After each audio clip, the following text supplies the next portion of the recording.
But let's start with Monday's trade because we haven't had a chance to talk about that yet.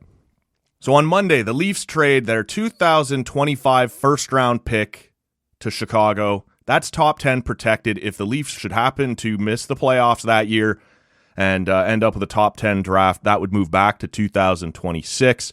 Along with that pick, they send a second-round pick and Joey Anderson and Pavel Gogolev.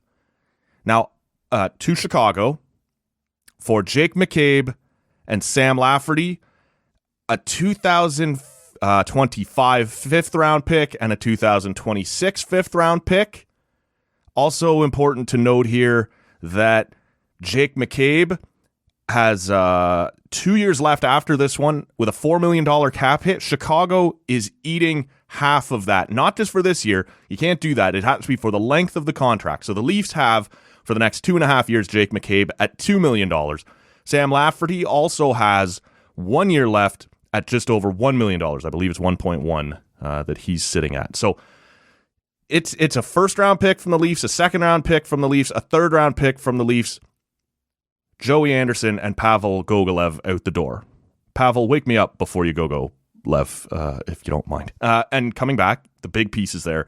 I don't know what the point of the fifth-round picks were. I guess you're just trying to restock the cabinet a bit. But it's about Jake McCabe and it's about Sam Lafferty. Jake McCabe is a top 4 defenseman, and he has held his own in Chicago, who have been absolutely terrible.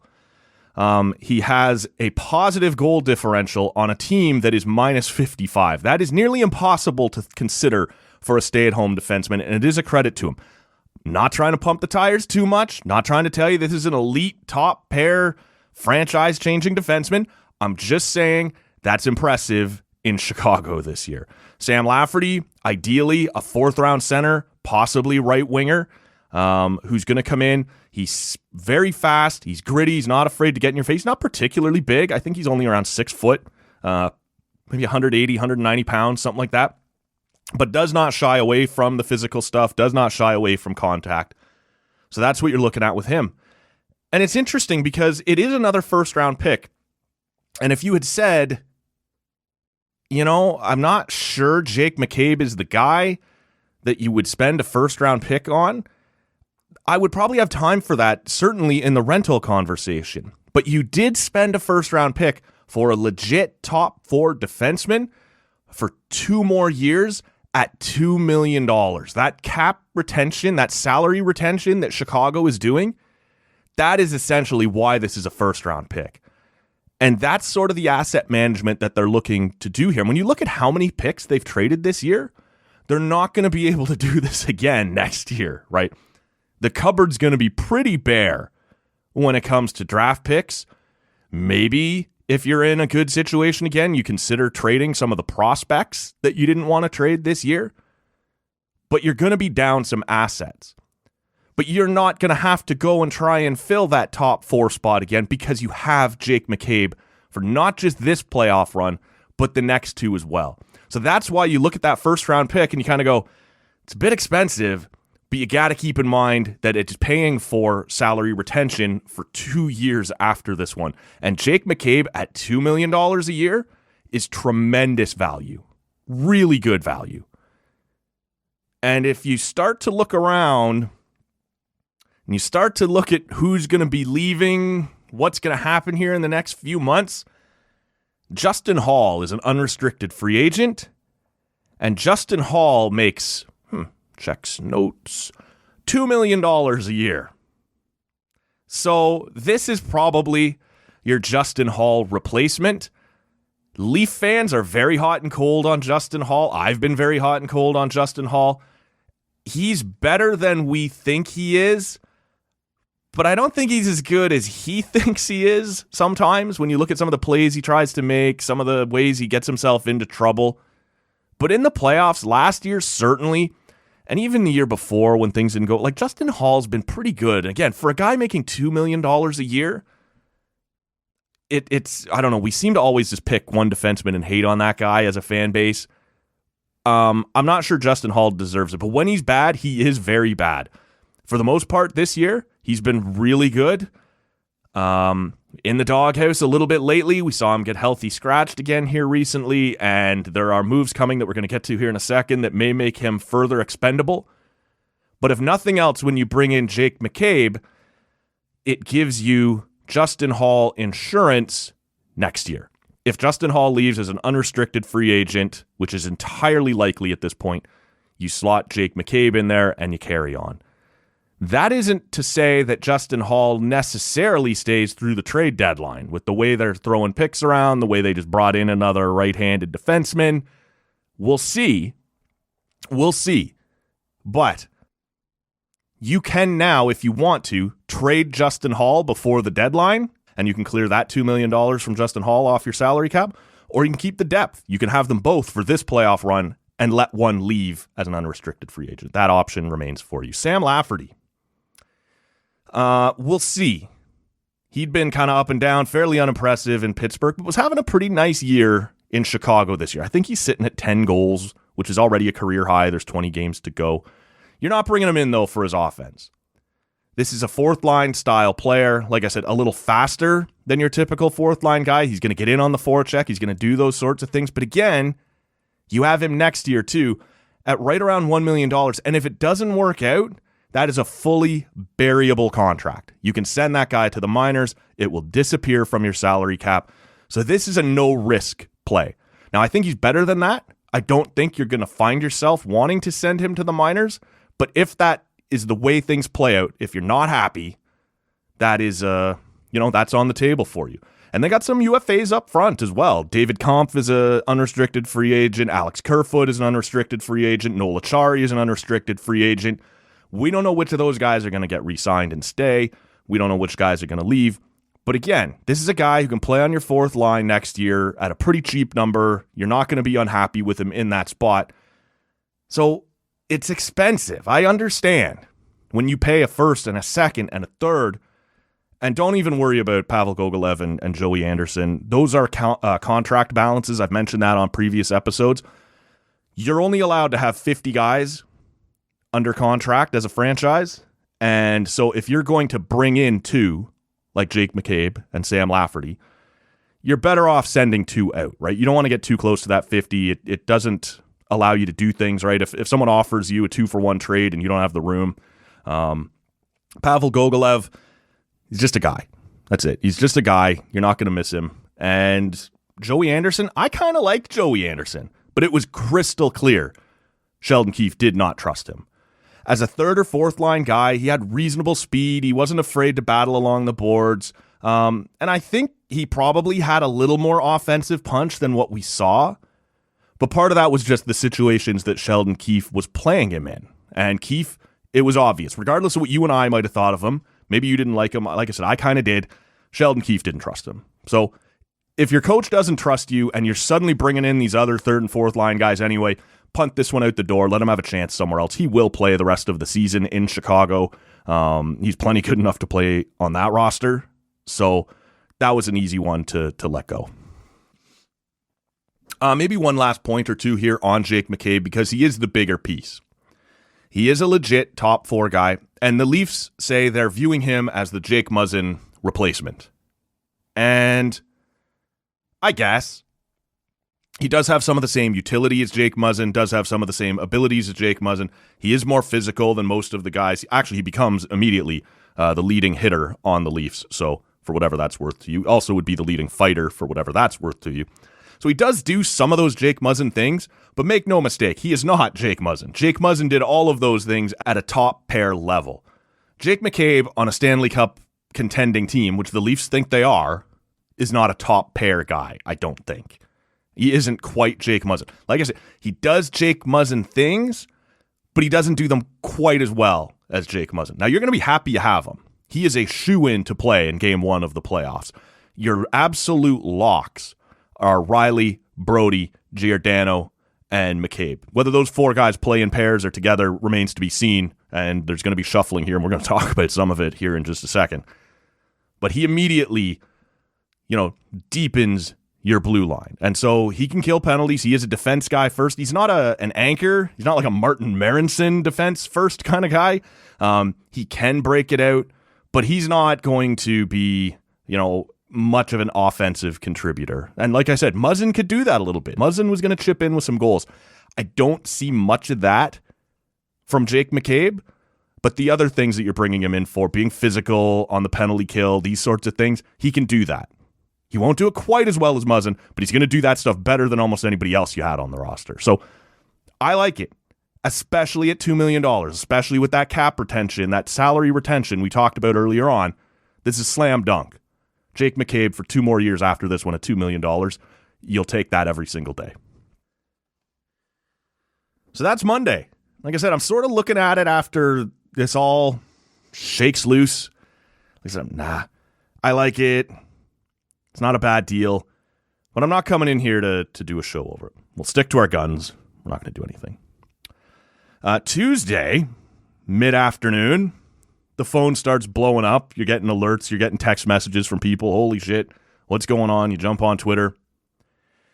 And you find out the first of 3 moves of the day has gone down. Now, at the time, I did sort of suspect, and I think I mentioned on Twitter, at Talkcan Audio, you can follow us there, that after Monday's moves, I expected there to be more because they were slightly over the cap in terms of what they would be able to have when they need to bring Matt Murray back. Someone was going to have to go. Now, there was talk you could waive Hall, you could waive Kerfoot, you could trade one of those guys. Joseph Woll was going to go down. But somebody had to go off the roster, someone who made at least $1.1 million. So there was clearly, on Monday night, more to come. I don't think anybody saw the storm that ended up coming on Tuesday. So the first deal that rolls in is we find out that Rasmus Sandin has been traded to the Washington Capitals for Erik Gustafsson and a first-round pick. The first-round pick is Boston's. If you recall last week, Boston traded their first-round pick to Washington to get Dmitry Orlov and Garnet Hathaway. Rob and I talked about that trade on episode 1075 that dropped for you on Monday morning. It's a great trade for them. So the first-round pick that the Leafs are getting is Boston's, and it's coming from Washington with Erik Gustafsson for Rasmus Sandin. Let's talk about Sandin for a second. And this is disappointing. I liked Sandin, but I understand why they did this. You could see after the moves they made on Monday, bringing in Jake McCabe, it was going to be tough for Sandin to crack that Game 1 playoff lineup. Depending on what you want to do, because McCabe can play left side or right side. But in all likelihood, I think you're going to see Riley, McCabe, Giordano down the left side. Things getting a little tight over on the right side as well. We got Connor Timmins. I don't think you're going to see Connor Timmins in the playoffs, but he is there for depth. They're going to work with him, see if they can turn him into something. But you have Justin Hall, you have Timothy Liljegren, you have TJ Brody, and it just looked unlikely that Rasmus Sandin was going to be able to squeak his way in there. And we'd already heard, going back to the summer, when they had all that trouble getting a contract done with this guy, that he was unhappy with his amount of playing time. He thought the Giordano trade last year was blocking his opportunities to get minutes, especially before Muzzin ended up getting hurt. And after Muzzin got hurt, Sandin did get in there, which always happens. Someone gets hurt. There's always a chance. Or there's always an injury that is going to open up a door for someone like Sandin. And I never really felt like he grabbed it this year. I didn't think he was bad. But there's not a great fit for him. He has 1 year left under this contract at somewhere in the neighborhood of $1.3 million or something like that. If that number jumps out at you, remember that I just said a few minutes ago, the Leafs had to deal someone making 1.1 or more. And that probably made Sandin a little uncomfortable right away, knowing that another left-handed defenseman had just come in the mix. But Rasmus Sandin's skill set is blocked right now in Toronto. Morgan Rielly is your number one defenseman on the left side. He's also likely, for the extent of his contract, to be the number one defenseman on the number one power play. And when Rasmus Sandin didn't this year step up and become kind of a top four guy, a shutdown guy, a PK guy, which isn't really in his DNA anyway, it limits his value to you. If he can't have that spot that Morgan Rielly has, and he can't be a PK guy, well, we're running out of jobs for you. So he's still young enough that he had value.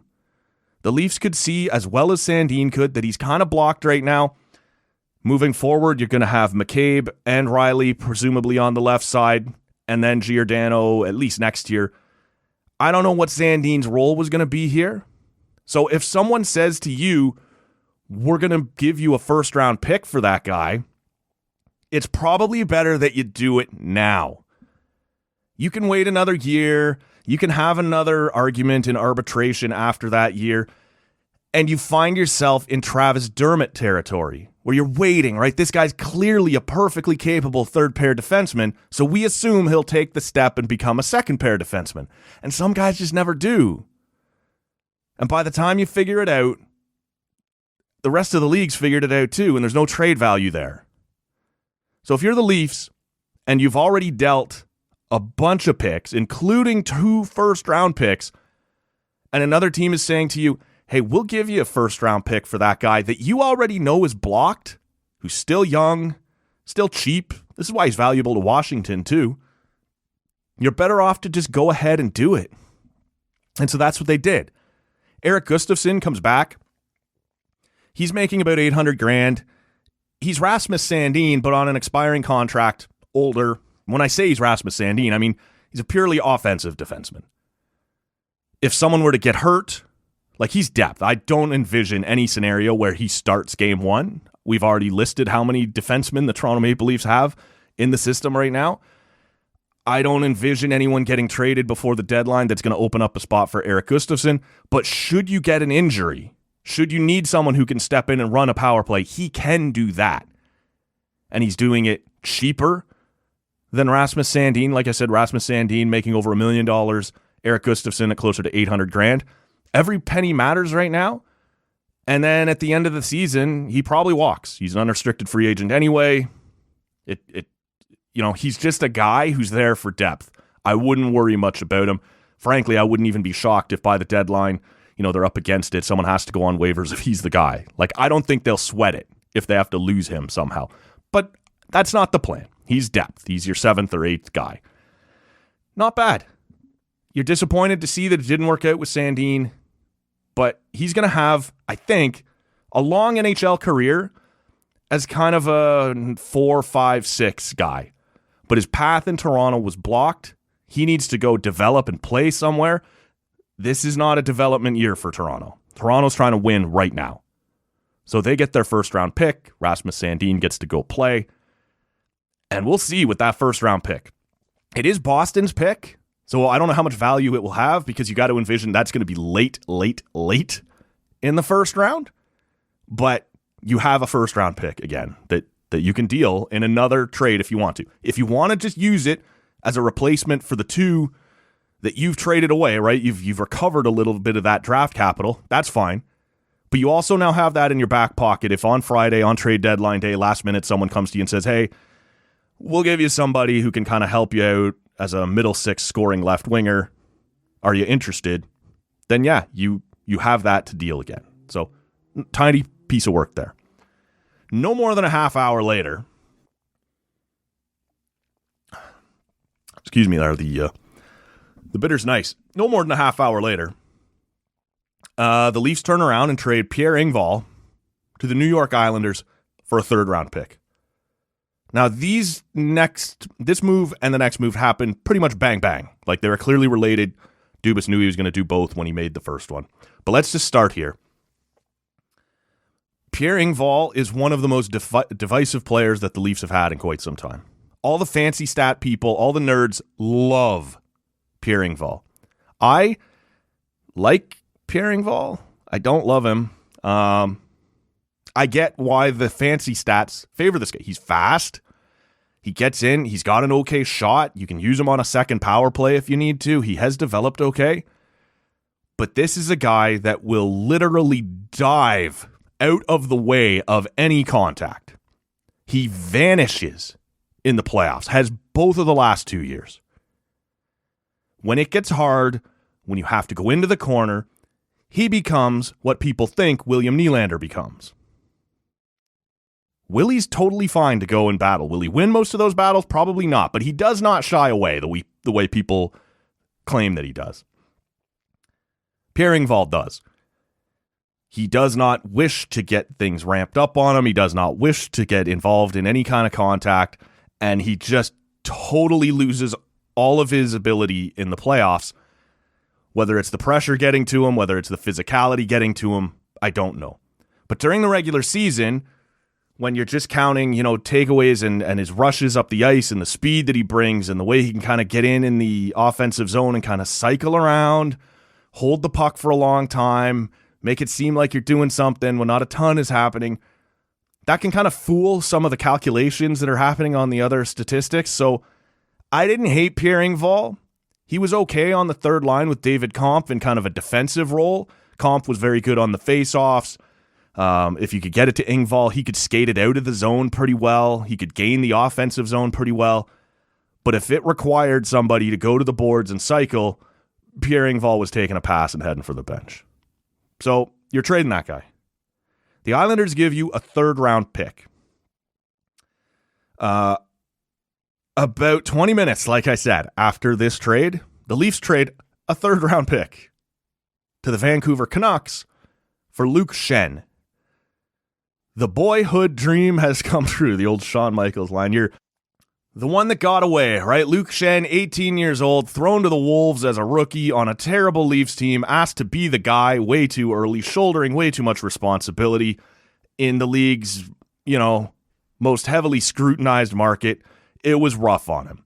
And he bounced around for a long time. He was in Philadelphia, Los Angeles, Arizona, Anaheim, all before he ends up in Tampa Bay, where he gets himself a couple of Stanley Cup rings. Now, a lot of the people who've been claiming for like 2 years now that the Leafs should go bring Luke Schenn back will tell you what a key contributor Luke Schenn was to the Tampa Bay Lightning's success, and that's why Toronto should be interested. In actuality, Luke Schenn played in only 19 of 48 games over those 2 Stanley Cup runs with the Tampa Bay Lightning. He was not a key contributor. He was a contributor. He was fine. If you get in the lineup in the playoffs for a team that wins the Stanley Cup, you deserve to get your name on the cup. You deserve the ring as much as everybody else. But this was not a guy playing significant minutes in Tampa's top 6, night in, night out, making sure they got this done. He was kind of a 6-7 guy in and out of the lineup who even afterwards ended up signing in Vancouver at almost league minimum. Vancouver's terrible. And they were one of the only teams willing to sign Luke Schenn, and it was at near league minimum.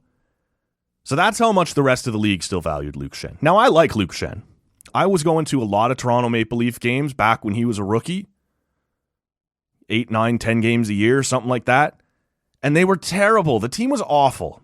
And you could see Luke Schenn doing his best to try and fit in, make his way. But they always say for young defensemen, like that's the hardest position to break into the league.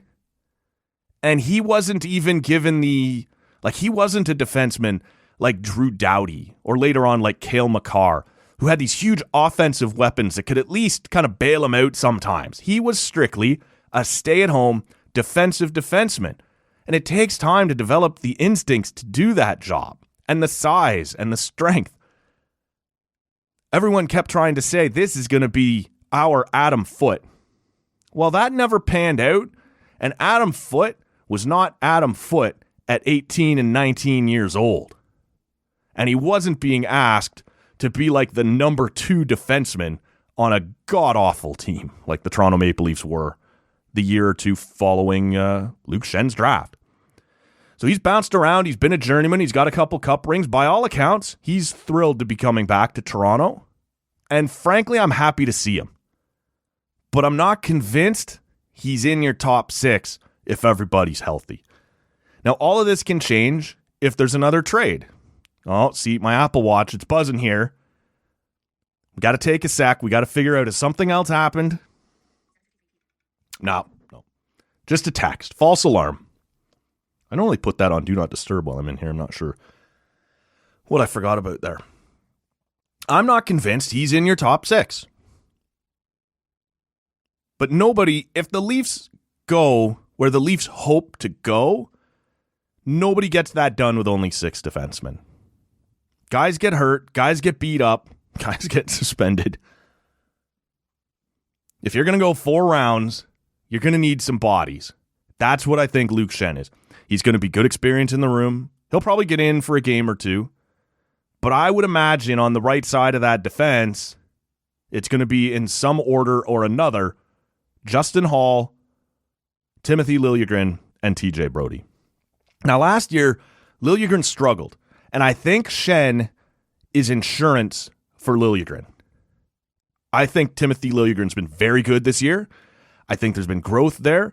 I want him in my Game 1 playoff lineup, but I wanted him in my Game 1 playoff lineup last year, and while he wasn't as good then as he is now, he was getting pushed around a lot in front of the net. Like, there's some video out there, and I'm sure you can remember there's one where Corey Perry just like cross-checks him in the back and he just kind of collapses because he wasn't all that strong on his skates. Other times where, like, he's not getting beat terribly on the rush, but when the play inevitably goes to the front of the net, where in the playoffs it does a lot, he was getting outmatched there. That probably wouldn't happen to Luke Schenn. Luke Schenn at this point is a strong guy, a nasty guy. He'll hit, he'll fight, he'll do those sorts of things. He'll do the face wash bullshit with everybody after the whistle. And maybe there's going to be times, depending on the opponent, depending on how the series is going, where you decide you need that. I think it's mostly injury protection, and a 3rd-round pick is a lot to pay for like a 7th or 8th D, but you know, maybe they feel like they need that. I think it's mostly injury protection, but if they see in round 1 that Liljegren's getting pushed around and he's just still not quite where they need him to be, then I could see Luke Schenn drawing in on the 3rd pair at that point. And then at what point, like how you want to set that up, I don't know. Like in theory, you know, maybe he's a stay-at-home guy like Ron Hainsey was or whatever for Morgan Rielly. But then that pairing's going to see a lot of ice time, probably more than you want Luke Schenn to see. I imagine, and I think in the skate today, we saw McCabe playing with Brodie. And I assume all of this stuff is going to change a lot. It's going to be shaken up over the next 20 games, and we see who fits with who. But I imagine starting it this way is to see if those two have any chemistry, and that would be your shutdown pair. Then you'd have Giordano, Hall, and I guess Schenn and Rielly. I don't love it.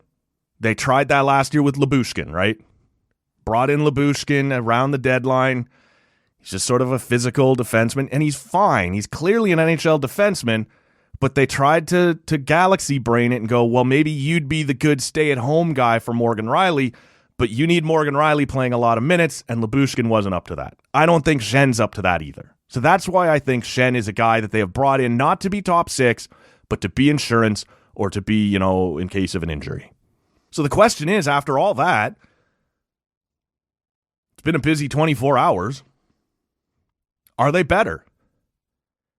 And I don't know that they're better. They're different. But are they better? They were definitely better after the O'Reilly and Achari deal. I think they were better after the deal on Monday. But trading away Sandin in favor of Luke Schenn, I'm not sure if today made them better. But maybe that wasn't the point. They were good last year. They were really good last year. Franchise record in points, 115 points, whatever it was. They did not get run out of the barn against Tampa Bay in round 1. That was a battle right to the finish, and they lost 2-1 in Game 7. It doesn't get any closer. So how much better did they feel like they needed to get? Or did they feel like we're good enough, but we need a different element? We need a different approach. We need a different mindset at times in the room. And that, for better or worse, has happened. When you bring in 5, 6 new guys, You're talking about like 25% of your lineup. They've made big changes to the personality of the locker room, and we can talk about on-ice chemistry. You can talk about off-ice chemistry. This is a big change to the locker room and to the on-ice lineup. You're already seeing it in the way some of the pundits are talking about this. People who have in the past said Kyle Dubas hasn't done enough are now saying Kyle Dubas has done too much.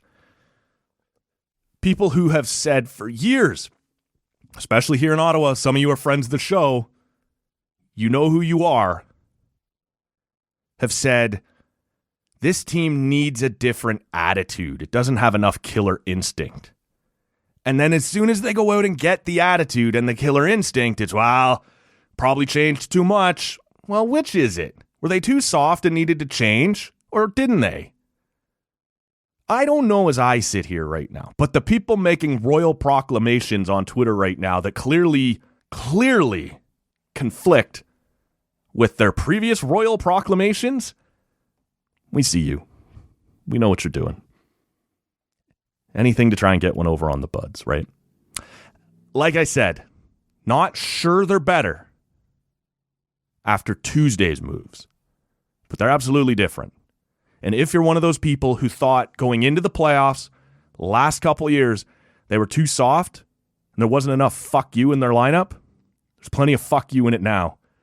Between O'Reilly and Achari and McCabe and Lafferty and Schenn, these are guys that will not shy away from contact or physicality. Some of them won't be as helpful as what you gave up when it comes to rushing the puck, scoring the puck, making plays. Rasmus Sandin could make a play. Can Luke Schenn? I don't know. Engvall could make a play. Can Sam Lafferty? I don't know. But neither of the two guys that I just mentioned that left the Leafs were going to bury somebody through the goddamn boards. And I promise you, given the opportunity, Luke Schenn and Sam Lafferty will bury somebody through the goddamn boards. So it's different. Only time will tell if it's better. But it's different. So there you have it. Busy couple days.